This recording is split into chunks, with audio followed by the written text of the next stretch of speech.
Bonsoir à tout le monde. Alors, je suis content que la conférencière précédente a déjà abordé un peu le sujet parce que je vais un peu reprendre des choses qu'elle a dites et je vais le faire sur un angle un peu plus psychiatrique. Effectivement, je suis psychiatre et je travaille avec des adolescents et des adultes traumatisés, essentiellement avec des jeunes qui ont vécu de l'abus sexuel et évidemment toute une série de traumatismes et des événements difficiles, dont évidemment la migration. Alors je suis aussi psychanalyste et quand on est psychanalyste, vous savez comment c'est, on va s'allonger à un moment donné pendant quelques années et on parle à quelqu'un.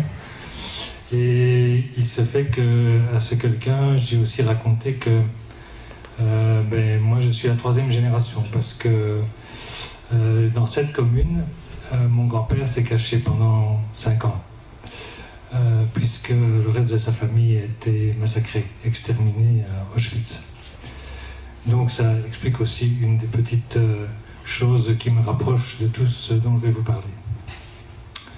Voilà, donc, mais aujourd'hui je vais vous donner beaucoup d'éléments. Alors, je connais mes défauts, mais c'est difficile à les corriger. Donc je donne beaucoup d'informations. Et donc si ça paraît pas clair, si c'est trop, vous faites signe.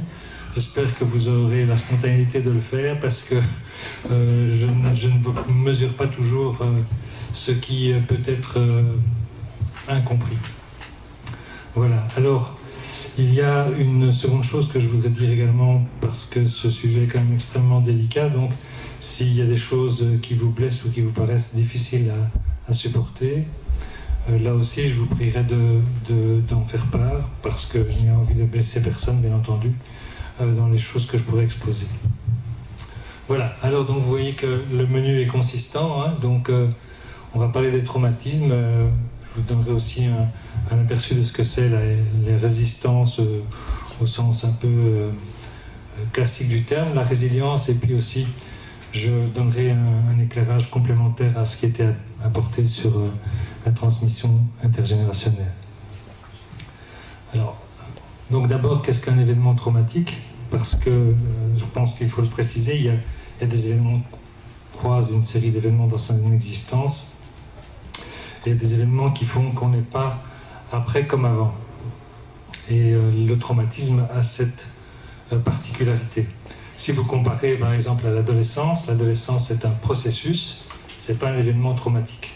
Hein, donc il y a d'autres événements qu'on vit dans l'existence. Vous quittez votre emploi, c'est pas un traumatisme. Éventuellement ça peut être un choc émotionnel, mais c'est pas un traumatisme. Donc ça change la vision qu'on a de l'existence.